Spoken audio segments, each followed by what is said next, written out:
One of the things that's happening today in the markets is that the markets are selling off. And the markets are selling off because of two things that are happening side by side. Effectively, it's the bond market, the fixed income markets that are really affecting what's going on. The bond market is selling off, meaning prices are falling on bonds, interest rates are going up. That's the way it works. Because there are two things that are happening that everybody is watching. One is the extent to which we get the stimulus package through the Congress that the administration is proposing, which is an enormous package. And the feeling is that if that were to go through, ultimately, as I pointed out to you before, the second half of the year would see a fairly significant increase in the real growth rate of GDP, which is right at the heart of where we started this semester. But the other thing is, there is a growing fear, as I've pointed out to you in the past as well, that if that were to happen, there would be a fairly significant upward pressure on prices, that inflation would get significantly worse. So you've got this trade-off between knowing you're going to get growth and also knowing you're going to get inflation.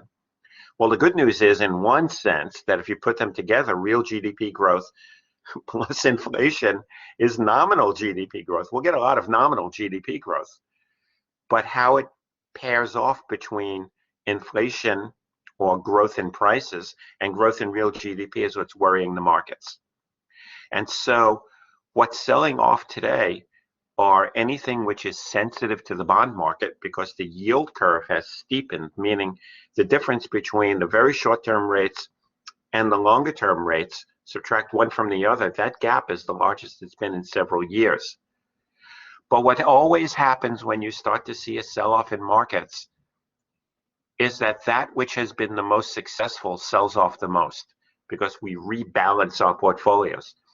So the technology companies that are into futuristic kinds of technologies, or the technologies that are emerging that will be with us and everyone will be using them a few years from now, have seen their prices skyrocket. That's selling off dramatically. So this is what we're watching carefully. As a macroeconomist, we're paying attention to the signals of all of this. The amount of money it costs to do shipping across the ocean, skyrocketing. The amount of money that you have to pay to get a ton of copper or industrial metals, skyrocketing. The cost of fuels, as you know, there's talk of a gallon of gasoline going above $3, and the biggest pessimists say you're going to start moving it toward $4 because we've got these shortages. All of this said, these typically are precursors to more inflation. And then we've had the most rapid growth in the money supply in the first 2 months of this year that we've seen since 1943, in the second year of World War II. And if you continue to get this kind of money supply growth, the question emerges is it inevitable that you're going to see inflation? This is what we're watching. This is what the financial markets are watching. This is what's on the mind of every macroeconomist I know, I read, I talk to, I exchange emails with, I collaborate with. This is the kind of stuff, again, that goes into macroeconomic thinking, and it's the kind of stuff that you should be aware of. Now, part and parcel of this, so we could get to the work of our day, part and parcel of this are those economists that say, hey, time out. Whoa, whoa, whoa. Before you get too far advanced there, we almost never have any serious increase in inflation unless we have a serious increase in wages. Unless wages go up, and the rise in wages is fairly considerable and consistent over some sustained time period, we almost never get increases in inflation. And right now, that is starting to show some signs, but it really hasn't taken form yet. And part of the reason for that is that the labor market is bifurcated. Bifurcated meaning two parts. You've got a part of the labor market with skilled labor, very educated labor, very experienced labor. Let's call that the highest quality labor, meaning it has the most human capital. Those folks are getting paid nicely. Wall Street bonuses this year have been very, very good. Lawyers are getting paid. Doctors are getting paid. Nurses are getting paid. Very skilled people are being paid. There's a shortage of construction workers all over the country. And so if you have any kind of construction skills, carpentry, if you could put a roof on a house, you're going to get paid because there's shortages of these workers. That said, we know that people who work in restaurants, people who work in retail, still struggling along, and Congress is still debating the $15 an hour minimum wage, which my gut feeling at this point is it's not going to get through the Congress, but that's just a gut feeling. All that said, we have this bifurcation. And since most workers are not the workers who earn the big salaries, who have the big bonuses, who get the big commissions, most people are working stiffs to some extent, who work their 40-hour week, and oftentimes it's at a wage, and they don't make terribly much money by comparison with the most highly skilled people. And so with this bifurcation and the fact that we still have 11 million people out of work compared to where we were 12 months ago, before the pandemic really hit, the wages have not moved nearly as much. But if they start to move up significantly, if the percentage change month to month, annualized, take the wage this month, divided by the wage last month, raise it to the 12th power, -1 times 100, you get the percentage increase. If you were to look at that, and on some sustained basis, and a key member of the Fed defined a sustained basis meaning as being 12 months, that was his arbitrary number, then you would get some real sense that it's not just commodity prices that are going up, and it's not just the fact that the money supply has expanded, it has worked its way into the endogenous part of the economy, into wages. And then we got to watch that, because then you're going to have a more rapidly growing real economy side by side with more inflation. Those two are consistent with each other.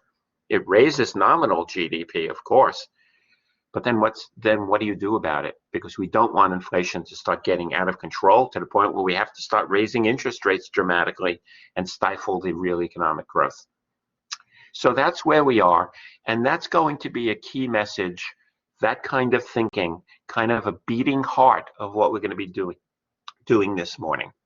So before we open up the chest and look at the auricles and the ventricles and the aorta and all those other things pertaining to a beating heart, let me stop and ask you if you have a question.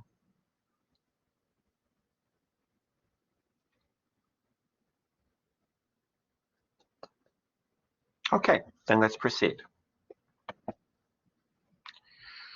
So here we are, chapter 7 of the book, the labor market, wages, and unemployment.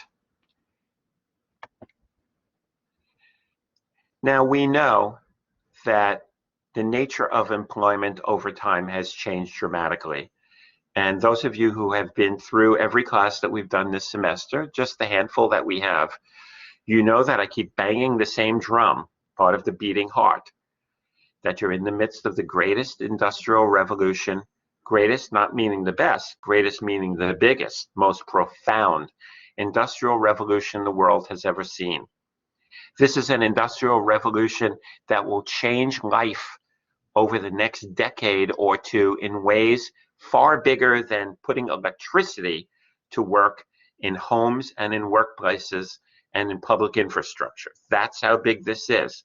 Digitalization and genomics and 3D printing and artificial intelligence and machine learning and so forth. All of these things are changing life in ways that are so profound that you've got to think about, what skills am I going to bring to the workplace? Because if I don't have the right skills, I'm not going to have a job in the time that's coming. It's very nice to say you're a car mechanic, but you better figure out how to fix cars that are totally, basically computers on wheels, because after all, that's what an electric vehicle is. It's a computer on wheels. There are hundreds of parts in a gasoline internal combustion engine. There are literally hundreds of parts. Most of them are really small. In a Tesla motor, there are only 8 parts. That's it. That's it. And you know what? That motor is going to change because the battery is going to change. The batteries aren't even going to have to be charged. 5 years from now, the batteries will be self-charging. So we recognize that the technologies are changing, so the jobs are changing, so the skills are changing. And of course, labor has to change. And that means educators like myself and the educators with whom you interact in your college experience have to take you to that point. If we don't do anything other than just alert you to that, well, that's good. We've alerted you. That's part of our obligation to you. But we got to make sure that you understand that you have to walk out of college with a skill set as opposed to just a knowledge set. And the skill sets you choose to take are going to be tied more and more and more to STEM, or as I like to put it, METS, math, math, engineering, technology, and science. Some people do it the other way. They call it STEM. It's the same idea. So we know that there are always going to be people who are going to be out of work because their skill set doesn't match the world in which we live now. We'll talk about that in some detail in just a couple of minutes. But to begin, you have to start with asking who or what is your labor force. And even though there are 3 or 4 or 5 slides that come up that all deal with this question, it all really comes down to the same significant definition. A labor force is actually very easy to define. A labor force consists of people who have jobs.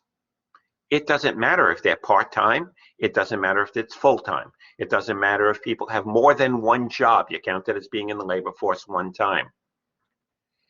Plus, those people who are not working but are actively seeking employment. That's the part that's important. You have to be seeking employment and out of work to be in the labor force. So the labor force consists of these 2 groups, people who are working, that's obvious, and people who are not working but want to work, and they're actively out there seeking employment. That's our labor force. Now, it gets a little complicated because the labor force means, as I said, you have to be out of work and seeking employment. As we will also see in the course of this class, a lot of people just drop out.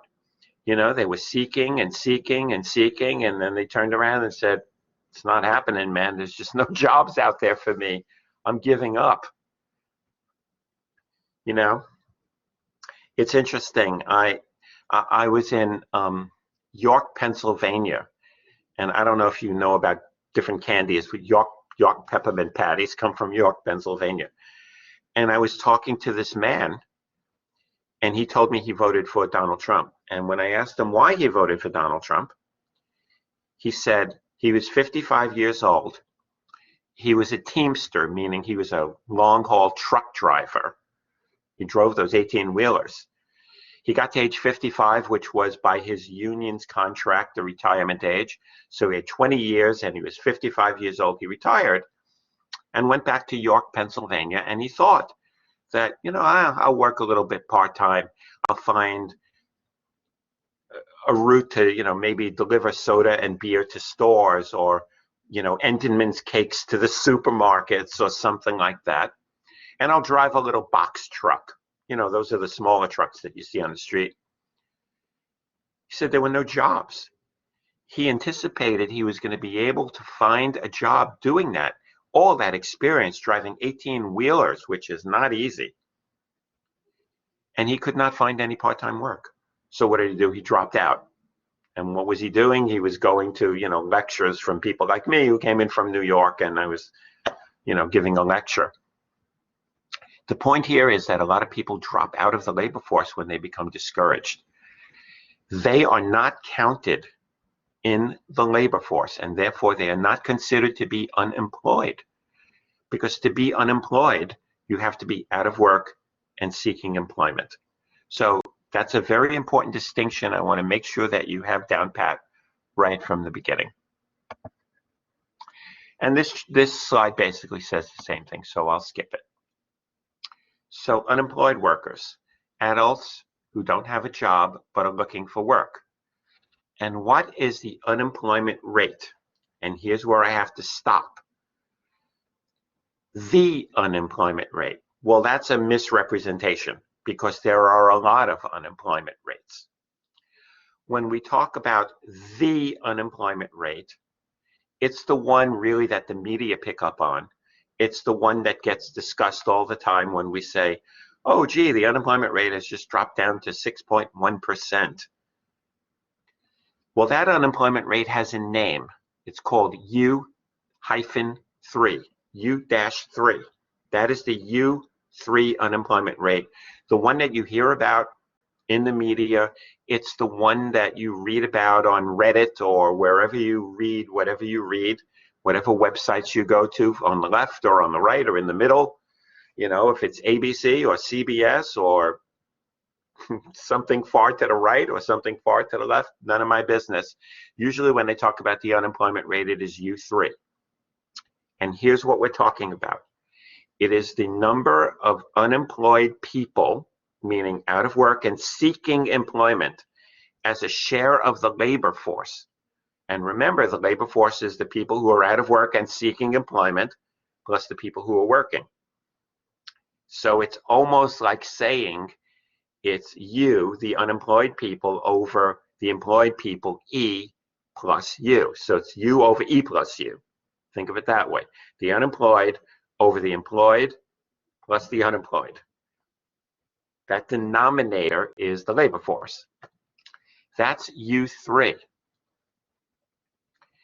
Now, the people who are very skeptical about how the economy is performing, and this tends to be in the United States most often, but not always, it's people who are probably to the left of center politically will say, well, that's a ridiculous unemployment rate. You know, if the labor force, if the labor force has shrunken because a lot of people have dropped out and have quit and said, can't find a job, it's over, I'm never going to work again, then that denominator gets smaller. And now you have a number of unemployed people over a smaller denominator. Who knows what that means? That number is irrelevant now. So what they do is they say they would prefer to look at something called somebody, thank you for that. They would prefer to look at something called U6. U6 constitutes a much broader view of the unemployed. It counts the people who are out of work and seeking employment, and it counts what it calls the marginally attached to the labor force. So it's also counting people who have dropped out. They said, I can't find a job, I've dropped out, but if my next door neighbor rings my doorbell and says, hey, Steve, there's a job across the street at Walgreens, and you'd be perfect for it, go in and apply for it. And I go, yeah, I'll do that. That makes me marginally attached. So typically I've dropped out. I'm not really going out every day looking for jobs. I'm not going to every website I can think of and going to, you know, human resources of every company or playing in Indeed or on, you know, somewhere else looking for jobs. But if a job came along, I'm going to take it. Well, when you look at that, the U6 unemployment rate is significantly higher than the U3 unemployment rate. So when we look at unemployment rates, U3 is the one that gets the most publicity. It is unemployed over the labor force, unemployed over the employed plus the unemployed. And U6 is a broader concept that counts more people. It counts among the unemployed people who are marginally attached to the economy, and it's several percentage points higher than U3. So U3 is sort of a bottom rate. U6 is a higher rate. And typically, people who are skeptical of how government is measuring the unemployment rate point at U6. That came up a lot during the Trump years, because prior to the pandemic, the U3 unemployment rate was about as low as it has ever been in the post-World War II period. And for certain demographic groups, it was the lowest unemployment rate in history. And people are saying, yeah, that's bogus because you're measuring it as a U3 type of number. If you look at U6, it's not nearly as good. So you have U3, which is a narrow number, U6, which counts more people. It counts those people who are marginally attached to the labor force. So let me skip this.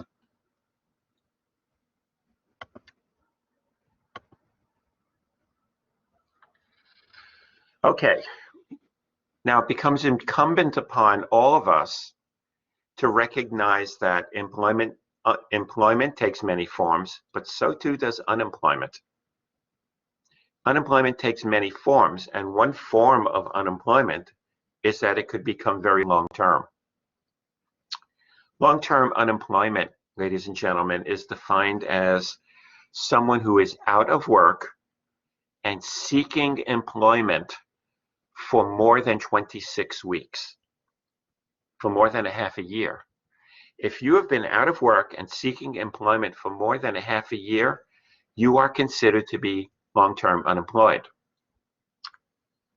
Why do we make that kind of distinction? Why does it matter?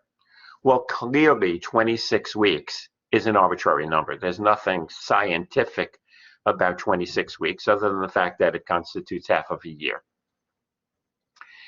But the feeling is that if you've been out of work a really long time, more than a half a year, the consequences of that financially and psychologically, culturally, sociologically, and in many other ways can be bad and in many cases devastating. Those of us who have ever experienced long-term unemployment or have seen what it has done to people, and maybe it's done it to you, just know how rotten it makes you feel. You know, you lose your self-respect, but beyond all the psychological stuff that's in there, which I'll leave to other people. I'll stick to our course. I'll be a macroeconomist. You lose your skill set. In many ways, if you've been out of the workplace, depending on what kind of workplace it is, for half a year or more, what you find out is that in the office where you used to work, they changed the software, and now you don't know how to use that software. Or they changed relationships between departments. Or they changed the entire technological structure of how people are working. They've changed everything, and if you were to go back there, you wouldn't recognize anything. You know, one of the things that I saw this with my own dad. You know, my dad was an industrial worker. He worked in a factory. He was a foreman in a plant that made breadcrumbs, of all things. What they would do is they would bake crackers, and then they would crush the crackers, and that's how you got breadcrumbs. And there were times when business was really bad and the factory shut down, and he went back and he was out of work. And when he went back, things had changed. The whole technique for making the crackers was just different in the company where he worked. And so he became very frightened. It was very scary to him. Ultimately, he caught up and he latched on. But the point being, when we see long-term unemployment, we also know that long-term unemployment breeds even longer-term unemployment. And the feeling is that if you're out of work for 6 months, the chances are you're going to be out of work more than a year. It's really hard to find your way back. I was reading an article in today's Wall Street Journal about whether or not it's wise for companies to rehire former employees. And this article made a very strong case for saying, nope, don't rehire people who were laid off. Don't rehire people who may have left on their own, and certainly don't rehire people you fired. And they gave a number of reasons why it's just not a good idea, and I won't go into that. But what that really means is people hold on to this hope that, well, I was laid off, and when things get better, they're going to call me back. And many, many times it doesn't happen. Which leaves people in a quandary. Do I go back to school? Do I try to get training in some kind of training institute or in some training program? Do I change occupations completely? You know, maybe I was a college professor. Maybe I should be driving an Uber car. I don't know. So we pay a lot of attention to the long-term unemployed, and I'll get to that in a while as well. Someone just asked, don't they have recall rights? I'm not sure I know what that means. I guess that's contingent upon whatever contract your union, if you had a union, or you had, with your former employer. I can tell you that labor law in New York State is very anti-labor. To go to the other extreme, you can be let go in New York State because they don't like the color of your shoes, and they don't even have to tell you the reason. You can go into work one day and get a call from Human Resources, and the HR person says, I'd like you to pack your bags, you're out of here effective 2 p.m. today. And you say, why? My work was great. My performance appraisal was terrific. And they say, don't have to tell you, we just don't want you anymore. It's nice knowing you. Bye-bye. That's how it works in New York State. So you have to be very careful. So I don't know about recall rights or anything like that, but the point is that long-term unemployment is devastating, and we try to keep very, very strict statistics on that because we watch it because of what it means economically, financially, and in many other ways, psychologically. You may not be able to see this, right now, but in your own time you will. This is looking at the labor force participation rate. This is the share of the population that's in the labor force, the share of the population that is either working or out of work and seeking employment.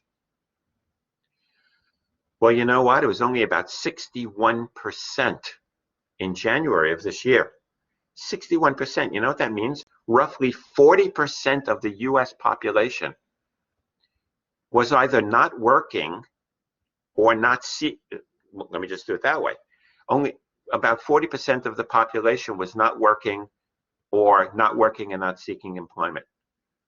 40% of people was staying home. Now that counts my 22-month-old grandchild.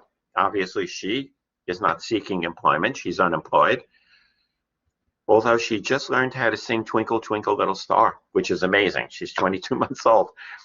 Anyway, she's part of that 40%. And so with my father-in-law, who's 96 years old, he's not seeking employment. There are full-time students who are literally full-time students. They're not looking for jobs. All they do is act as students. They're not counted. We know that we have people in institutions like prisons or in the military. They're not part of the civilian labor force. They're out of work.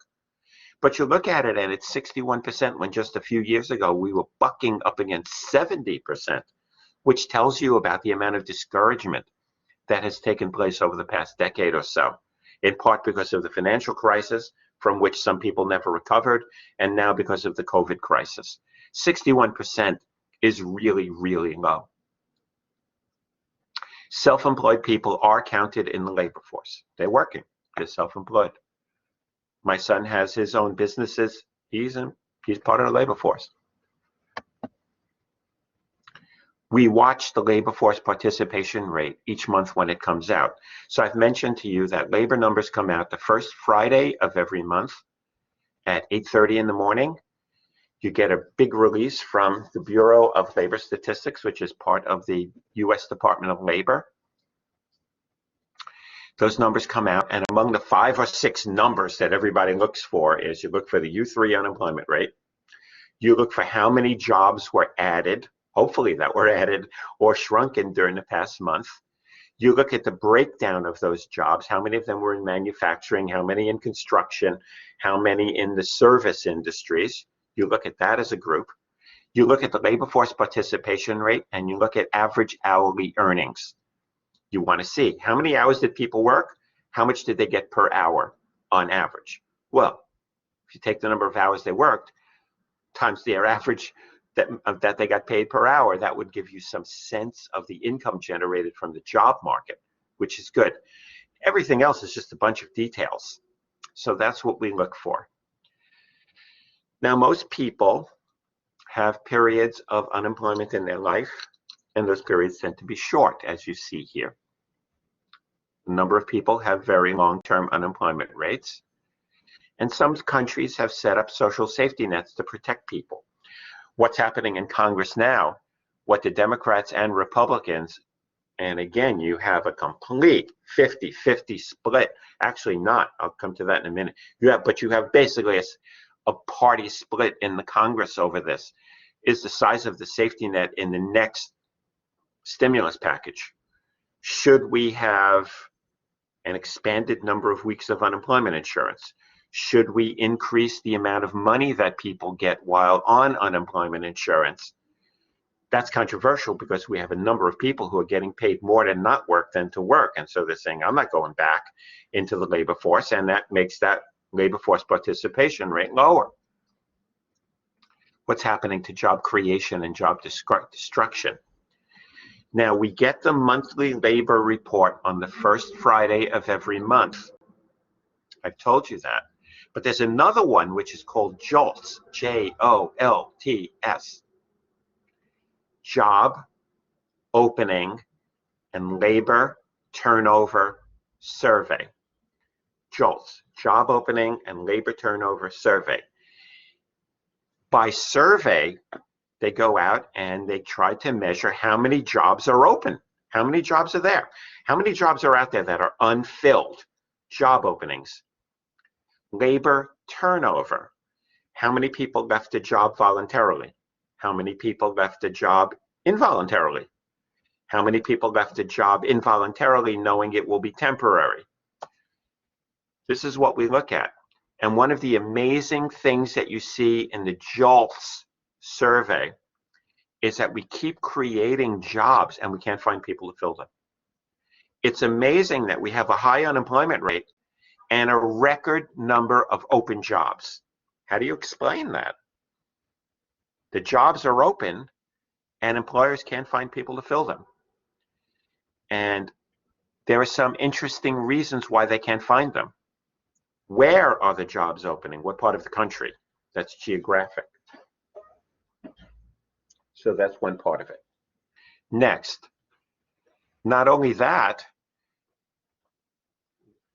excuse me, what are the skill sets that are required to fill those jobs?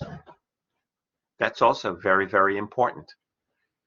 In where the jobs are open, are there people with that skill set? Next, can people pass a drug test? The single biggest factor that is eliminating people who are applying for jobs is their inability to pass a drug test. Now, I know that sounds kind of extreme to many of you, or maybe it doesn't, but it happens to be the case. So we have the JOLT survey, which says, hey, we're opening up a lot of jobs, but then on the other hand, we're not finding people to fill them. But then it's also very important to continue to look at the turnover of people, okay? Well, we've talked a little bit about discouraged workers. Would you just give me 5 seconds, please? I need to pause for 5 seconds and take care of something. Just give.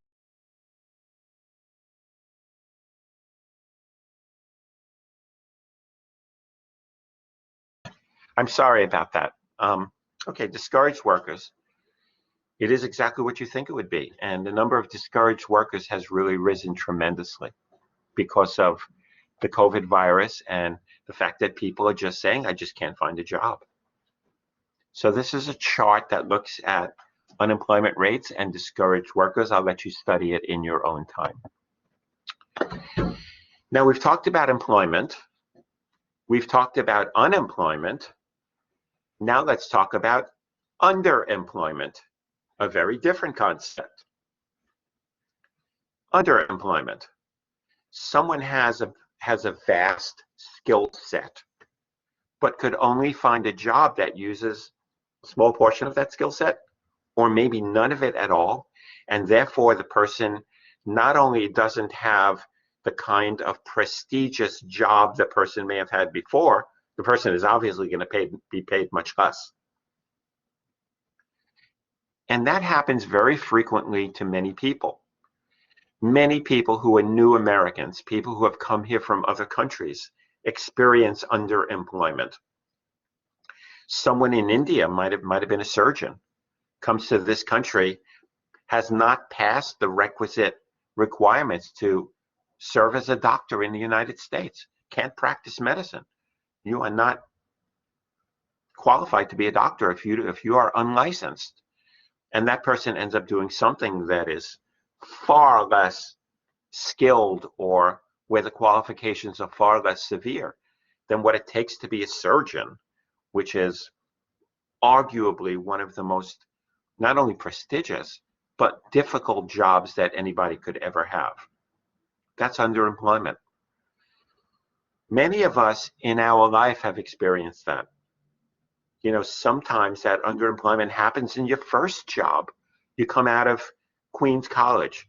It's May of 2022, and you're so excited that you got your degree, and you go out there and you say, okay, world, here I am. I graduated, 3.2 GPA from Queens College. I got an A+ in my macroeconomics course from Professor Mallon. I'm ready to go. And you go out there and you can't find a job. And you end up maybe doing what you were doing before. Maybe you end up working, I won't mention an occupation, but an occupation, let's say, for which you don't need a college degree. You would be underemployed. And yes, it is so sad. Thank you. That is sad. I mean, it's happened to so many of us. My wife, who is a senior attorney, has done fantastic career-long work as an attorney. When she came out of Stony Brook as an undergraduate, she found jobs as a typist, little secretarial jobs. She couldn't find anything coming out of college that was really prestigious in any kind of a way. She had great grades as an undergraduate. She certainly qualified to go to law school, but she hadn't gone to law school yet. And here she was, fresh graduate, strong grades coming out of college from a prestigious, SUNY school, and she was working as a typist. That's underemployment. And by the way, there's nothing wrong with being a typist. I am not disparaging that in any way. It just says, that we all, at some point, I guess, are at risk of facing underemployment until sort of we catch up with the labor market and it catches up with us. This, ladies and gentlemen, is one of the more important distinctions that we will make during the class. And it's a distinction among and with different types of unemployment. Here you will see a discussion of 3 types of unemployment. And before we go through this slide, I'm going to tell you that before we even start, I'm going to add one more that's not listed here, because most economists don't pay attention to it, though I think it's important. So the one I'm going to add that's not on here is seasonal unemployment.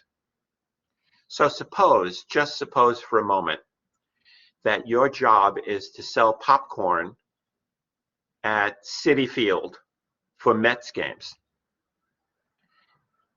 And assuming you didn't have a COVID virus, assuming the Mets start, in early April, they have their first home game. There are 48,000 people filling Citi Field in Flushing. And they're all ready to go. They're ready to watch Jacob deGrom win his first game. And they're ready to go, and you're there to sell popcorn. Well, you know what happens when the season ends, after the Mets win the World Series in October or early November? Your job is over. No more games at Citi Field. That's it. You have to wait until next April before you can work selling popcorn at Citi Field. You are seasonally unemployed. It happens a lot to construction workers. Suppose you have a real outdoor job working in construction, and you're in a part of the country where it gets really cold all the time, and there's a lot of snow. You hit the winter time, and pretty much not much construction happens. You're not going to be building houses when it's 5 degrees and there's ice all over the place. You are seasonally unemployed construction worker. But the thing about that is, the reason why a lot of economists don't pay attention to that necessarily is because, by definition, seasonal unemployment ends when the season changes. When it warms up, you're back to building houses again. Or when the baseball season starts again, you're selling popcorn at Citi Field. But let's talk about three different types of unemployment, which are very standard. And they're very important to pay attention to because they say so much about the interplay between the economy and jobs and the economy in both directions. So let's start right at the top with cyclical unemployment, which is associated with short-run fluctuations in output or real GDP. Well, you know, cyclical unemployment is going to fall when the economy is growing steadily, businesses are expanding and starting anew, and they need new workers. Everything is going well, so you expand, you bring in more people because you need them. You know, when things are going really, really well at a business, they need more workers. They have to have them. I mean, the first thing you do when things are going well is you take the workers that you have and you make them work longer hours. You give them overtime. The length of the work week expands. And then maybe you do it again. And so maybe for some workers, you say, you know what? I really need you. I can't have you here 5 days a week. I need you here 6 days a week in our store or wherever it might be. So the first thing you do is expand the length of the work week. But then after that, if things are going really well, you got to start adding people.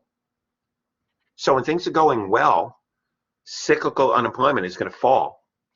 And that becomes self-fulfilling in a way, because the more people you have working, and I'm saying think circular flow diagram, ladies and gentlemen, the more people you have working, the more paychecks you have. The more paychecks you have, the more spending there's going to be. The more spending there's going to be, the more revenue is going to come back to businesses. The more revenue that comes back to businesses, the more profitable they become. The more profitable they become, the more they bring in more workers. And you go around and around and around like that. So there's no doubt that you want to pay attention to that portion of unemployment that is reflective of how well the economy is doing. The nice thing about this is if the economy is doing really well, and it's doing really well for a long time, you might virtually eliminate cyclical unemployment, which basically says people can't argue I'm out of work because business stinks. There's no such thing as business stinks unemployment. When the economy has grown and grown and grown and grown and grown, you don't get that kind of unemployment. So cyclical unemployment is unemployment from having the economy not operating, full blast. We came very close to that in 2019, where the economy was just going about as well as we could have hoped. And it had been doing that for a long time. And it was pretty hard to argue in most cases that people were out of work because the economy was not going full blast. The economy was going full blast. That's about as well as we could have done. That's cyclical unemployment.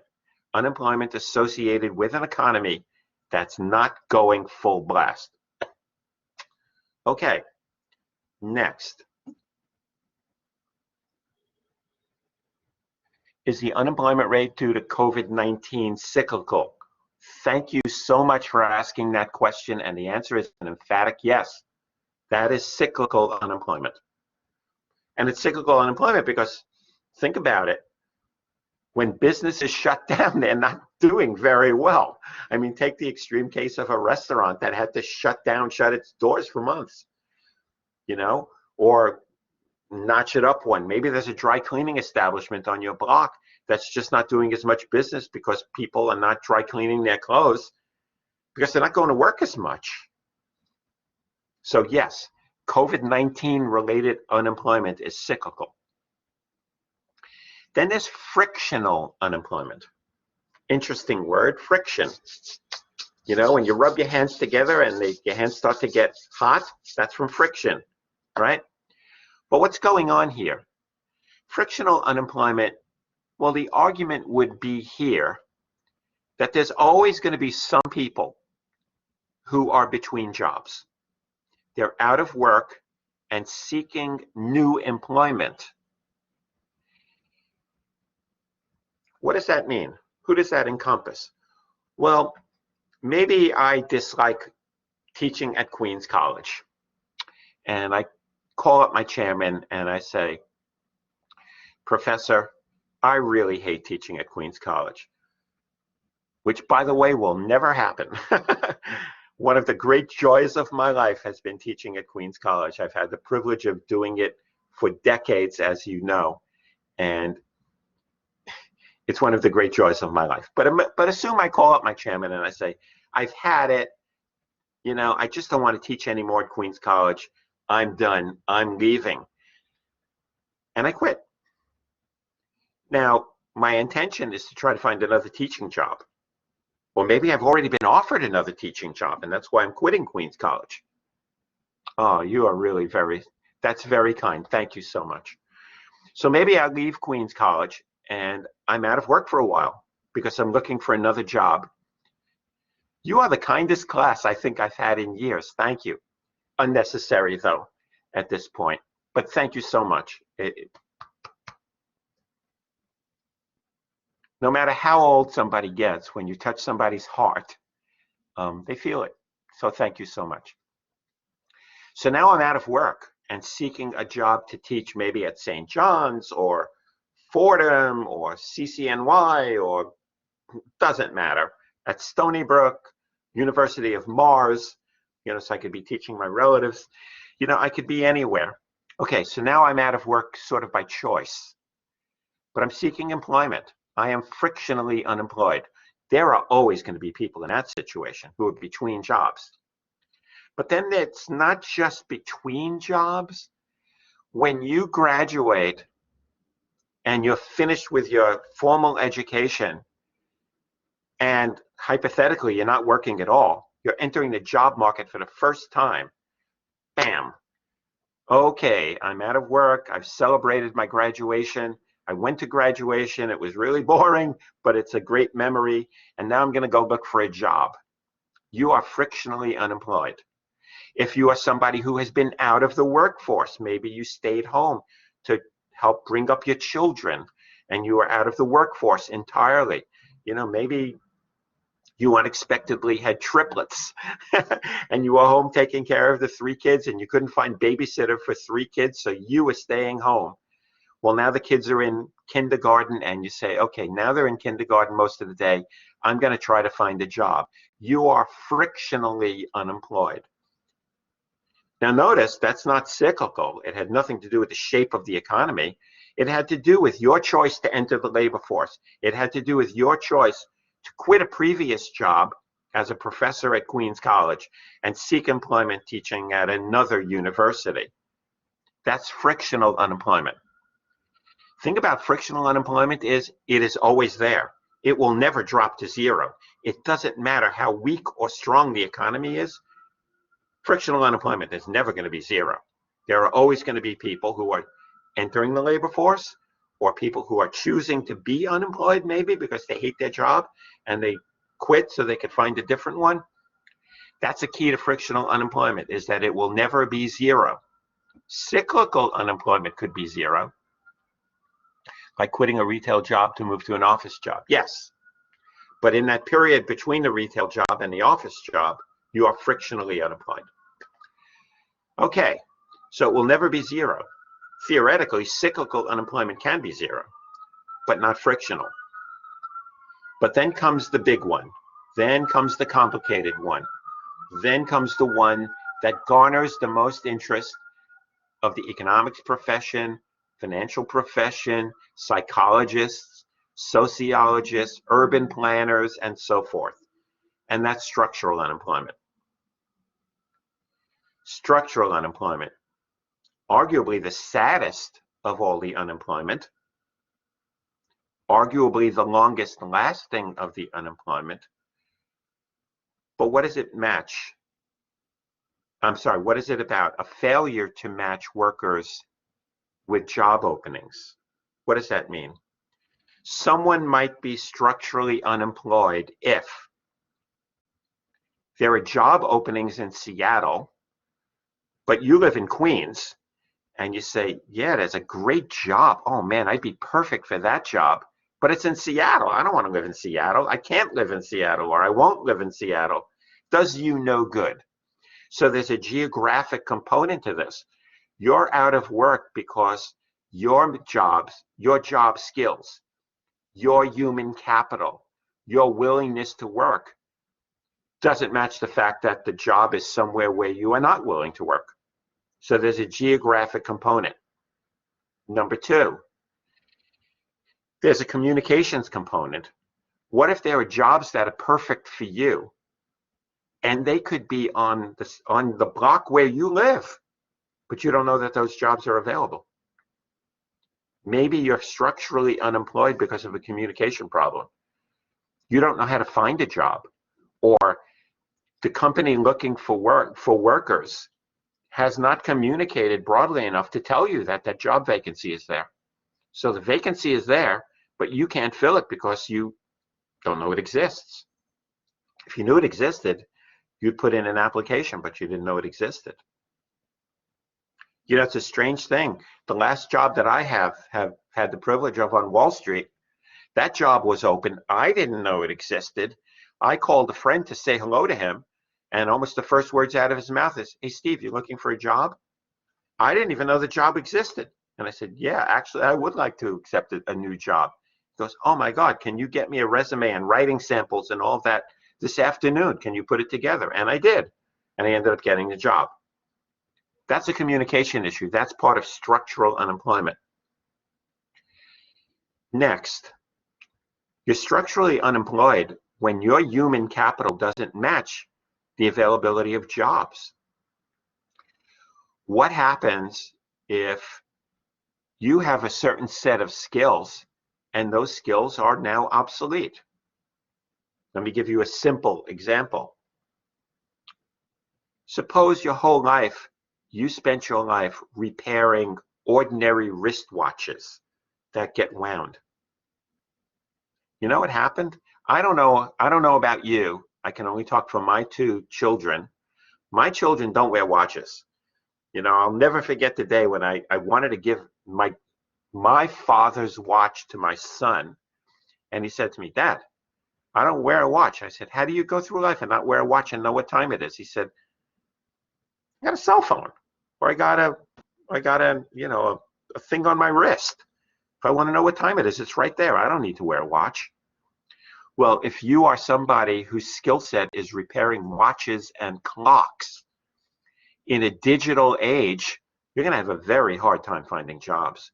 Maybe on 47th Street in Manhattan, you might find a job somewhere over there, but for the most part, really hard. That's going to happen to a lot of people who repair cars. It's going to happen to a lot of people who drive vehicles, because those vehicles are going to be autonomous. They're going to drive themselves. You know, we're not there yet. My guess is that we're still a good 15 years or so from having a massive amount of autonomous vehicles on the roads, but it's coming. So structurally unemployed when your skill set doesn't match the available jobs. And when you are structurally unemployed that way, and here's the key point, you tend to stay structurally unemployed. What are you going to do? All you've ever done in your life is repair wristwatches. What are you going to do? You don't know how to fix digital things. You never worked on them before. Are you going to go back to school? So you're going to argue that some 55-year-old man or woman suddenly is going to register at Queens College and say, "Okay, I'm going to be an undergraduate student at Queens College." Really? How many are going to do that? "Oh, there must be some training program for me." Yeah, really?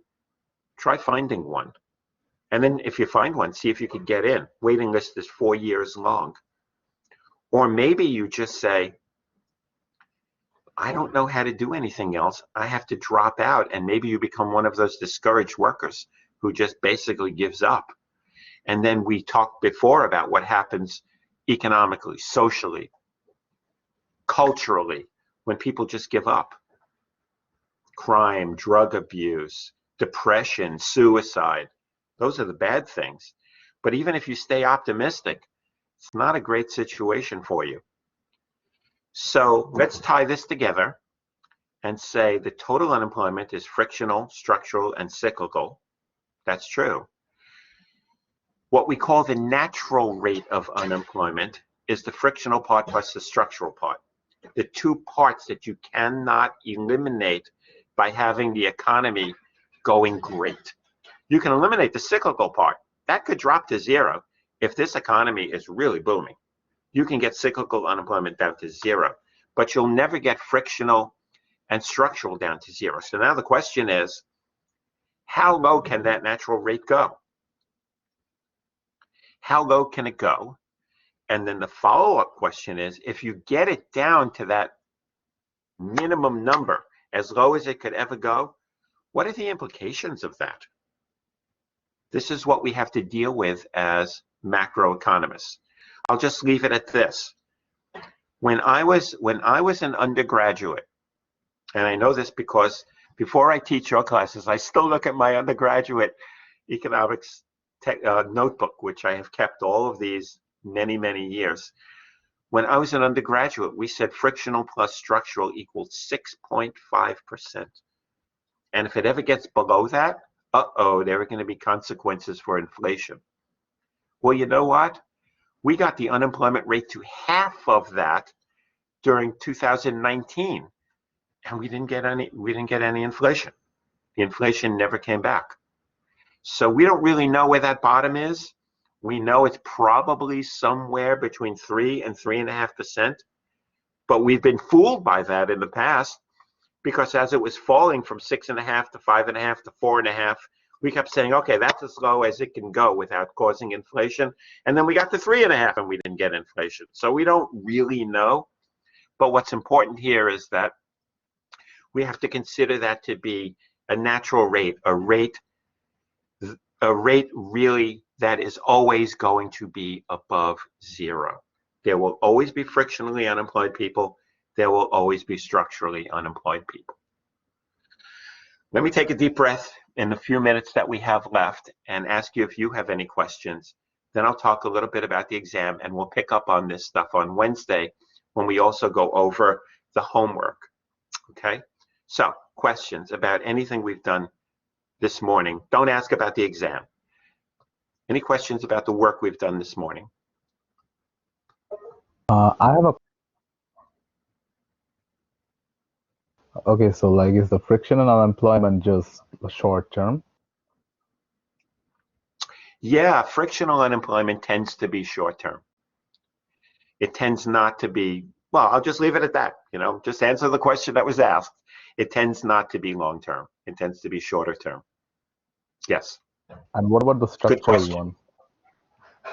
Structural unemployment is the opposite. Structural unemployment tends to be very long term. Think about it. If you were working at a particular skill, particular occupation, or even at a particular company, and you were there for a long time and you lose that job, it's going to be really hard for you to go back to work. It's going to be really hard, because chances are that the skill set that you have, your human capital, just doesn't match the available jobs that you could get to and know about. Remember, geographic, you got to be able to get to it. Communication, you have to know it exists, and you have to have the human capital, skills, experience, knowledge that matches what the employer is looking for.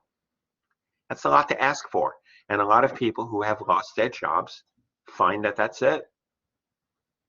They just can't make it back to work because they are structurally unemployed. Sorry about the ringing phone. Any other questions? Yeah, Professor? Yeah, I could hear you.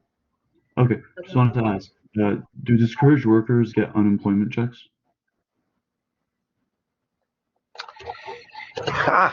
Yes. So here's how you think about it. You were working and you worked a sufficiently long amount of time to qualify for unemployment insurance. Okay? Then you apply for unemployment insurance and you get it. And you get that unemployment insurance depending on the circumstances, but typically in the past it's been for 26 weeks.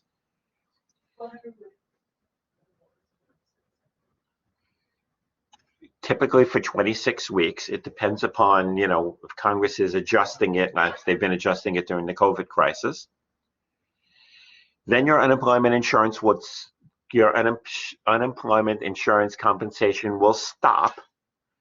And then it was supposed that during that 26-week period, you are stating to the Department of Labor that you have been seeking employment. So your question was, would a discouraged worker get unemployment insurance? Well, no. If the person if you tell the Bureau of Labor Statistics in your town that you haven't been seeking employment, they're not going to pay you unemployment insurance. So everybody says, yeah, I've been out of work and I've been seeking employment. So everybody says that they're looking for a job. Many people aren't. Maybe they've become discouraged, to come back to your question. Or maybe they just said, I'm going to take a while, just collect unemployment insurance, and I'm cool with that. Okay. So the real thing is, in order to get unemployment insurance, you have to say that you are seeking employment. Because remember, it's unemployment insurance. You're not unemployed if you're not seeking employment, Yeah. right? To be unemployed, you must be out of work and seeking a job. So If you are discouraged and you are not looking for a job, and you tell the Bureau of Labor Statistics, I'm not looking for a job, you're not going to get unemployment insurance. Yeah. So what do discouraged workers do to make ends meet? I'm sorry? What do discouraged workers do to make ends meet? Well, you've asked me a question I can't answer. Yeah. There are other kinds of benefits that people could get from the government if they are entitled to them. And just because you're discouraged and out of work doesn't mean that you don't have resources. Suppose you were a rich person who is, suppose you're out of work, you've become discouraged, but for the past 20 years you were working on Wall Street making, a 6-digit salary. You can make ends meet based on that. So, but to come back to I think what's at the heart of your question, there are other kinds of benefits to which people might be entitled, depending on, their personal characteristics, that they might get from the government that goes beyond unemployment insurance.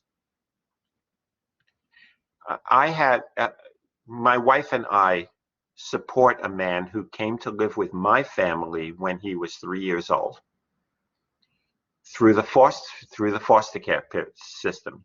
He was my foster brother. He's now in his 60s. He is brain damaged. He has an IQ of about 65. He was born to a mother who was a hardcore heroin addict. So he was born brain damaged. For most of his life, he worked in Kmart and in stores like that. He collected the wagons from the parking lot, and he brought them in, and he worked in the stock room and all of that. Incredible. He's made a life for himself. Well, when he lost his job at Kmart, because the Kmart stores went out of business, he was entitled to unemployment insurance. But he's now over the age of 62, so he also qualifies for Social Security. So he was getting unemployment insurance and Social Security. So that's what he lives on, a little bit of his Social Security, and to an extent, the money that my wife and I provide for his well-being. So there are other ways in which you can get benefits from the government, and I think in many cases that's what happens. Whether it's SNAP or whether it's other forms of I won't go into it, other programs for which people might qualify. One more question, and then we'll talk about the exam. Can you kind of just briefly go over the difference between the U3 and U6 unemployment? Yeah, U3 is a narrower measure of who is unemployed. So think of who is unemployed, someone who is out of work and seeking employment. They're unemployed as a share of the labor force. Okay? That's in U3. When you're in U6, it's those people who are out of work and seeking employment, but they also add in a whole bunch of other people who are called marginally attached to the labor force. So these are people who may have dropped out of the labor force but would accept a job if one was presented to them. That's a much bigger number of people as a share of the labor force. So U6 is always going to be a bigger number than U3. What I will do for you is, well, I'll do this by Wednesday.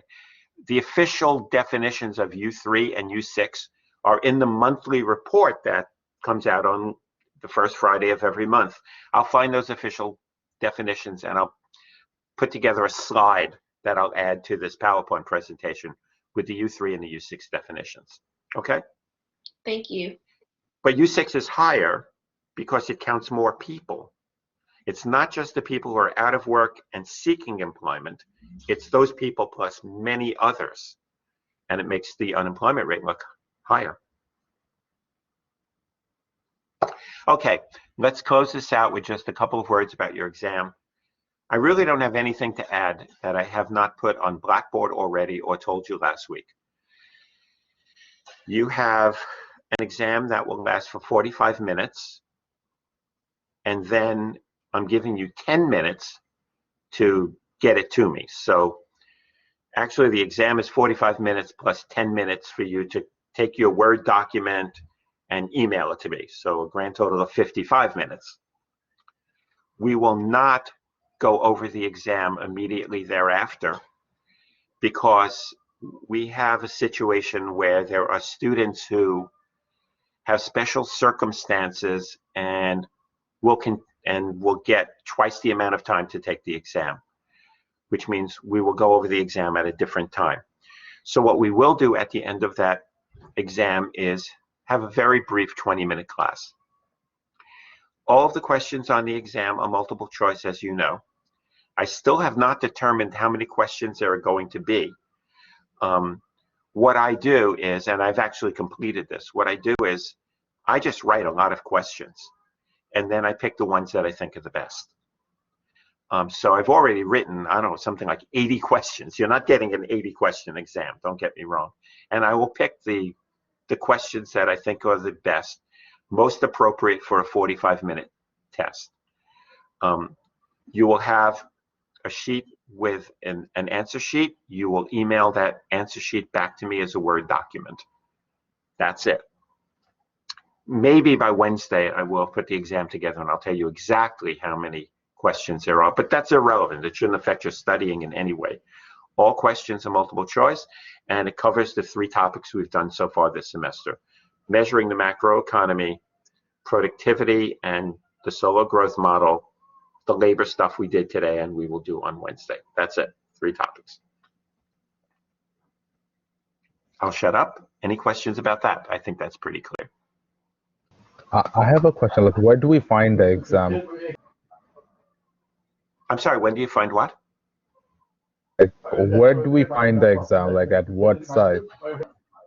Yeah, no, that's a pertinent question. Yeah, it'll all be on Blackboard under content or whatever we call it, course materials. It'll be right at the top. You'll have no trouble finding it. So what you will do on Monday is, instead of going into Collaborate Ultra, you will go into Blackboard, where we have the entire syllabus, and right on top you will find your exam, and it will be available to you at 10:45. Okay. Professor, Oh, yeah. will we need to come into Blackboard to collaborate during the exam? No. No. Okay. After the exam is over, you go into Collaborate. Okay, thank you. No. Okay. If you have any more questions on Wednesday, you can ask them on Wednesday. Until then, thank you so much again for your very, very generous comments, and I really am grateful. Thank you. And thank you for a very nice class with good questions and good comments, and we'll see each other on Wednesday. You be Professor, well. I have like a last question.